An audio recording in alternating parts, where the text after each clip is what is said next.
In this video, I'm going to share with you everything you need to know about making art prints. We'll go over how to scan your watercolor paintings, how to digitize your watercolor art for prints and other products, how to make art prints at home, the best paper to use for art prints, and where to order art prints online. So let's get started. The first thing you need to do, if you haven't already, is purchase a scanner. I have a Canon CanoScan LIDE 220. I've used this scanner now for a year and a half and haven't had any issues with it. I linked the scanner and some other options below in the description for you. Now that you have a scanner, it's time to scan your art. In this video, I don't have my scanner hooked up to my computer. You'll want to plug your scanner into your computer using the USB cable it comes with. As you scan, your scans will then automatically be saved to a folder on your computer. First, you want to open up the lid and place your painting face down on the glass, then close the lid. Since most watercolor paintings are not flat, you'll want to gently push on the lid. I found that if I don't do this, some areas of my scan won't be in focus. Then you'll want to push the button to scan. My scanner has an auto button, so I use that. There is also a button to scan your paintings to PDF files. Since I use Photoshop to edit my artwork after I scan, I don't worry about whether it's a JPEG or a PDF, since I can open either file in Photoshop and then edit the artwork. I also don't worry about the colors of the scan. This is because, like I said, I edit my art in Photoshop, so I correct the colors and everything else while editing my artwork. After scanning, open the lid and continue scanning more of your paintings if you have more. It's also important to scan to at least 300 dpi. If you have a large painting that does not fit in your scanner, you'll need to scan multiple scans of it, then stitch the scans together in Photoshop. After scanning, you'll want to double check that your scans are good, and then you want to save them to a designated folder for your artwork scans. Here I have Photoshop opened up with a scan of one of my paintings. So the very first thing I do when I open up a scan in Photoshop is I click Ctrl J to duplicate this layer here, and then I hide this bottom layer. And then I'm going to create a whole new layer. Just click this box down here with the plus, and you want to drag that underneath this layer with your artwork. After I do that, I then, since my artwork is backwards, I'm going to go to image rotation, and then clockwise. And then I like to correct the colors before I get rid of the paper background. So to do that, I'm going to make sure this layer here with my artwork is selected, and then I go to filter, camera raw filter, and then this opens up this camera raw filter application. So I basically only use the contrast, because I find when I scan my artwork with my scanner, the contrast is reduced a lot on my scan. So I bump that up a little bit to make it look similar to my original. And then I even bump up the vibrance a little bit and the saturation. I don't want to oversaturate my painting to where it looks like not at all like the original. So my goal here is just to color correct my artwork to make sure it looks as much like the original as I can. And I usually don't adjust the exposure, because with my scanner, I did link my scanner below in the description for you if you want to check out what I use, but I don't usually mess with the exposure. So I basically only adjust the contrast a little bit, the vibrance just a little bit, and saturation. And sometimes I do adjust the blacks here. I will make the blacks more dark. I also like to go to detail and then sharpen my image about there. And then I click OK. And then I'm going to make a copy. So to do that, again, I'm pressing Ctrl J. For Mac is Command J. And then I'm going to hide this layer now here. And I'm going to move, you don't really have to do this, but I'm going to move this up here. And then now I'm going to crop my painting. So I'm going to take the crop tool here and try and crop as close to my artwork as I can. And I usually edit out my signature on my prints. So it's okay if my signature is cropped out. This is just a personal preference of mine. If you want your signature in your prints, then you can do that, but I usually don't. Okay, so before we edit out the background again, I'm going to click Control J, hide this layer, and then I'm going to take this spot healing brush tool here and edit out some imperfections in my art. Like right here, there's like a little speck. So I'm just going to edit this out like that. And I like to click Control and then the plus sign to get really close. And then I also like to click down on the space bar and a hand pops up like this and you can move around your artwork. So that's what I like to use as well as I edit my watercolor art. So yeah, I'm getting really close and making sure everything looks okay. And then to zoom back out, you want to click Control minus. And there we go. Okay, so now we're going to get rid of the paper background. So I am going to move this new layer right here, this transparent layer underneath my artwork, and I'm going to fill it with black. So I'm going to take this paint bucket tool here, make sure the black is selected, make sure that this layer, this transparent layer here is selected, fill it, and you won't be able to see it because this layer here is on top, but if you hide this layer like this, you'll be able to see that it's black. Okay, and then I like to then select the magic eraser tool. So it's under the eraser here, and you just click down and hold as you click, and this will pop up, and you click the magic eraser tool. And then make sure the tolerance is about 25. It can be 20 or 15 or 30. You'll have to mess with this and see. The lower the tolerance, the less it erases. The more the tolerance, the more it erases. So it's at 25, and I'm just going to click the background. And let's say, it can be erased more. You can click Control Z to go back. And maybe you want to try out 30. Click again. Okay, I think that looks good. So this is the reason why I like to use a black layer underneath here, because I can easily see if like any remaining paper fragments I have to erase. So that's kind of why I like to do that. I am going to now use my eraser. So I'm going to switch to the eraser tool here, and I'm just going to get really close. So Control plus, space bar, hold down, and you can move around, and I like to just erase.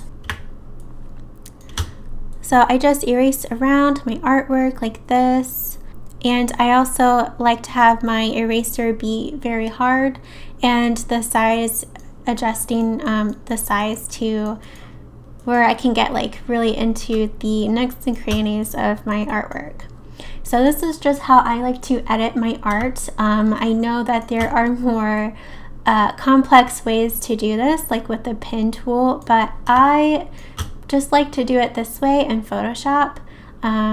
So yeah, I find it easy and not too complicated. So I first go around my artwork, getting rid of most of the paper fragments, and then I will go all the way around my art here with a smaller sized eraser and just work around. And this is very time consuming, but it's worth it to make prints of your artwork. It just takes time. So You can do this while watching a show or listening to a podcast or whatever. It's very time consuming, but not that hard to do. Okay, so I'm going to show you what a finished edited art piece looks like in Photoshop. So here I'm just going to go ahead and fill this layer so that you can easily see the scan. So yeah, this is what it looks like. As you can see, I edited all around my artwork. And another trick I like to do is fill this layer here with white. This way I can see what it'll actually look like printed on paper. And when you are done editing your artwork in Photoshop, you want to be sure it's on a transparent background. Here, I actually didn't do this here, but usually I go to image and trim, and then okay, and then it kind of like trims around your artwork. It didn't do it over here because I have some paper fragments still. So let's go around here with an eraser. Okay, and then image, trim. There we go. Now that your image is trimmed, you want to make sure that it is the correct DPI, just to make sure. So you want to go to image and image size, and then make sure it's at least 300 DPI. And then you click OK. And then you go to File, Save As, and you want to save it as a PNG file. And then you click here. I already have it, so I'm just going to go ahead and put 2 here and save. Before you do any printing, you might want to make sure that the file is in CMYK. So you want to open up your PNG file, and then you want to go to Image, Mode, KM, or CMYK color, click OK. And then to actually make files to print, you want to go ahead and create a new document. I'm going to do 8 by 10 inches here, which is a standard print size in the US. So I just click this, or you might have to enter up here like 8 by 10 and then 300 pixels an inch. You can choose the color mode. Most people choose CMYK color. And then you click create, and then you want to drag this, your finished edited scan, and you want to drag that on top like this. Move this back over here. Select this button up here, and this moves around. You can move around layers. So you want to select that and then move this around, and then you can click Control T to make this bigger, to resize it. And then I make sure that it's in the middle, in there. And for these butterflies that I've been painting, I usually like to make them into square prints because I find that square looks better than 8 by 10, but this is just an example. Art prints of your watercolor art, it's best to choose paper that is bright, very white, archival, acid-free, cotton matte, somewhere between 200 and 325 GSM, give or take, depending on your printer, and cost efficient. You want bright white paper so the colors in your print will print correctly. Archival paper is best so that your art prints will last a long time and not fade over time. Cotton matte paper is best for watercolor in my opinion. This way your print will look almost identical to your original. You can use art paper that is more than 300 GSM, but be aware that some printers can't handle very thick paper. You'll want to double check if your printer can handle the GSM of the paper you want before buying it. There are 2 main types of art paper, smooth and cotton rag. Either are just fine, it just depends on your preferences, whether you want smooth prints or texture prints. You also want to choose a paper that is cost efficient so that you don't have to charge a ton of money for your art prints. Most customers won't notice between a super expensive art paper and a paper that is just as good but costs you less. I made a list in the description below of art paper that has all of these traits and good reviews. And I'm excited to share a new free guide for you all about how to make prints of your artwork. Click the link to this free guide below in the description to get your copy. Making art prints at home is an investment. If you find that buying a printer, ink, and paper isn't in your budget right now, there are some amazing printing companies you can find online or even locally. Aside from a scanner and Photoshop to edit your artwork, you'll need a printer, ink, and paper. All the supplies I talk about are also linked below. I have a Canon Pixma Pro 100 as my printer. I've been using it now for almost 2 years and I 100% recommend it. It's a great printer to start out with, and I know of many other artists who also have this printer. There are other good printers I found that other artists use too, so I'll link those below. For my ink, I use Precision Colors instead of buying ink cartridges. I find this to be way more affordable and the inks are just as good quality. For my paper, I usually use Pacific Inkjet Cotton Matte paper or semi-gloss paper from Canon. I now prefer to use matte paper for my watercolor prints instead of semi-gloss paper. Matte paper helps make the prints of my watercolor art look almost like the original paintings. I also like to use handmade paper I buy on Etsy for prints. I find that this paper is unique and really fun to use. I linked below other paper types that you may like that is similar to what I use and just as good quality. It's a good idea to make small test prints first. This way you can compare them to your original and see if you need to make any changes to your print file. Before printing, you may also need to cut your prints to size. This Canon paper is large, so I like to cut it into 8x10 size prints and then print. You can also cut after printing.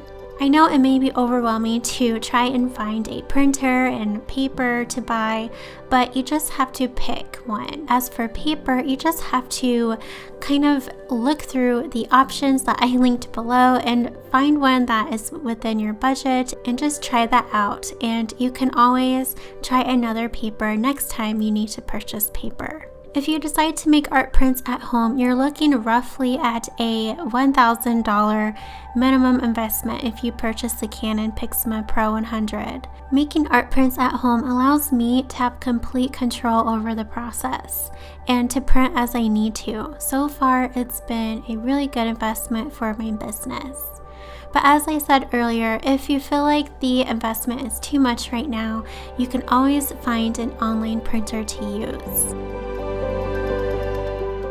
I'm going to share with you some online printers you can use to order art prints for your art business. So I'm first going to go over some online printers that I personally have used and liked, and then I'm going to go over some other online printers that you can use, as well as printing companies that you can use not just for art prints, but other fun products like stickers and tissue paper and stuff like that. So there are 3 online printers that I have used that I really like, and they are Miller's Professional Imaging, iPrintFromHome.com, and Mpix.com. Miller's Professional Imaging markets more towards professional photographers, but you can sign up on their website and order prints of your artwork instead of actual photos, like professional photographers. So I have used them before, and they have lots of different products from like gallery wraps, which are canvases. They have wood prints, they have regular prints, clay prints. They even have like books and cards. So I have ordered prints from them of my artwork that I really like, and I've also ordered their greeting cards, which are really, really nice. And there is also Mpix.com, which is very similar to Miller's Professional Imaging, and they actually own Mpix.com.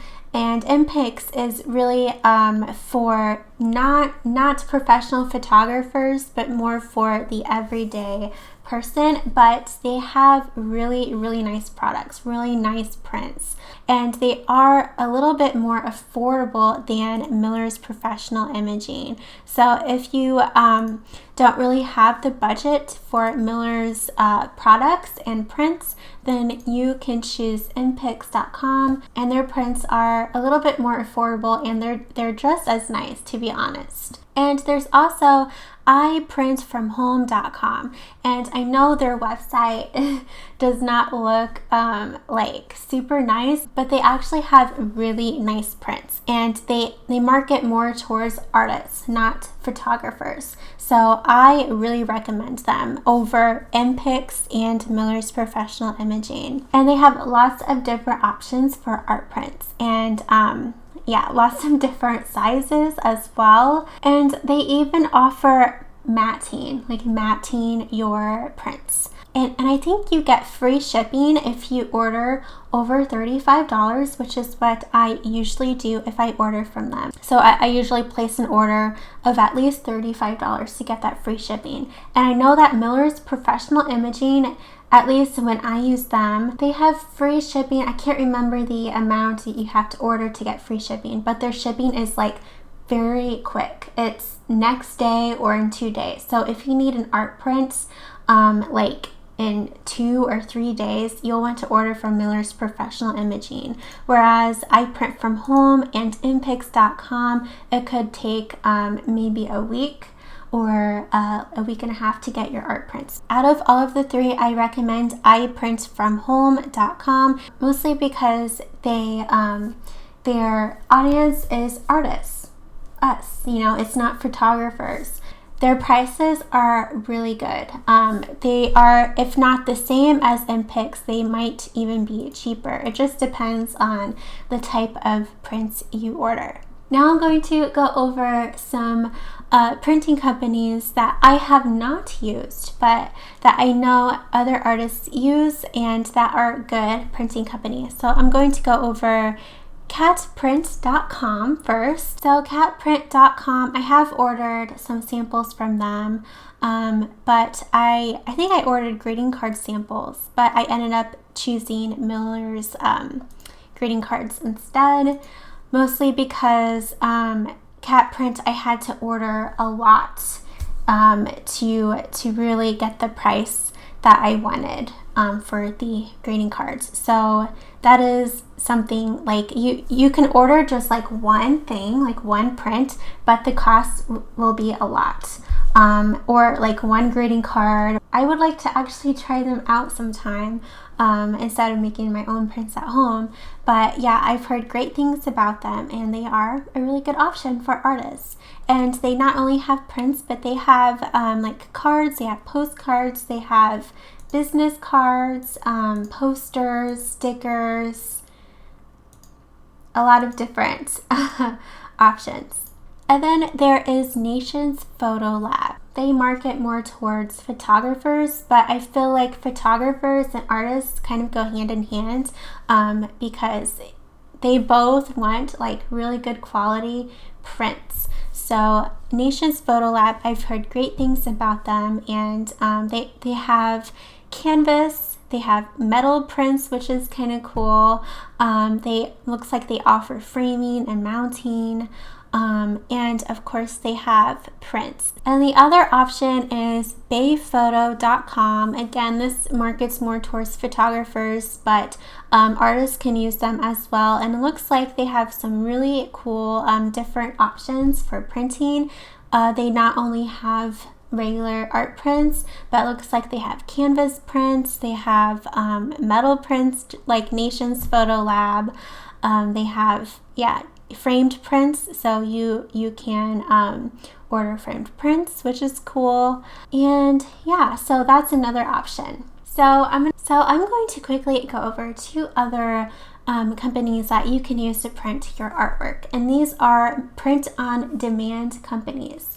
we have Redbubble and Society6. So this is another option for you if you not only want to make art prints, but you also want to do like t-shirts, mugs, stationery, and all of this. And with print-on-demand companies, you set up your shop on there and they take care of everything. You just upload your artwork and people can just go to your shop, let's say on Redbubble, order like a mask, and the company will actually print and ship that for you. So you don't really make too much money from print-on-demand companies like Redbubble and Society6, but it's really easy. You don't have to do a lot of work at all. You don't have to actually make the product or order them in bulk and then sell them from your website. It's just kind of a nice little extra income if you want to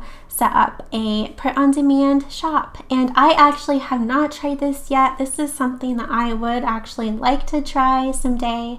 I would like to have a print-on-demand shop, but I just haven't made one yet. And I'm going to go over some other options for you that aren't necessarily for art prints. So I'm going to go over 2 companies that you can use to make stickers, to print stickers of your artwork. So here I have Sticker Mule open up, and I personally love Sticker Mule. They are what I use for my stickers, and I actually have a $10 coupon for you. So it is linked below in the description if you wanted to give them a try. They have really, really nice stickers. They're waterproof. They have like a nice silky finish, and I just love them. And they also have other products like magnets and buttons. I have not used them for magnets yet. I would like to sometime. I feel like that would be a lot of fun. I haven't used buttons, but I did try a new product of theirs. I tried their acrylic pins here, and they are really nice. And then there is Sticker App. So Sticker App I've tried as well, but I haven't really tried them too much, mostly just because I really like Sticker Mule, but they do have really, really nice stickers as well, and they're waterproof and just really high quality. And then there is No Issue. So No Issue is kind of different. It's not really a website where you order products to sell. It's instead you order things like products like tissue paper, stickers, cards for your packaging, because their prices aren't like super cheap. So if you order like stickers through them to sell in your shop, you'll have to charge a lot for them because their cost is kind of high. I've looked into washi tape with them, and yeah, I would have to charge like $20 a washi tape because their prices are high. So No Issue is basically for your packaging and for your like brand. It's not to order products for your shop to sell. But this is a good option if you want to kind of invest in your brand and in your business and in your packaging. And I have used them for tissue paper and for stickers for my packaging, and they're both really good quality, and I would really recommend them. Okay, and then there's also Teespring. So let's say you want to put your art on like t-shirts. Oh, and it looks like they also have like backpacks and hats and phone cases too. So this is kind of, I think this is technically a print-on-demand company like Redbubble and Society6. Yeah, I actually would like to try Teespring too someday. I feel like that would be a lot of fun, and yeah, to put my art on t-shirts. I hope that you found this video helpful. Let me know if there are any other online printing companies that you recommend, that you've used. Let us know it in the comments, and also what you thought of this video.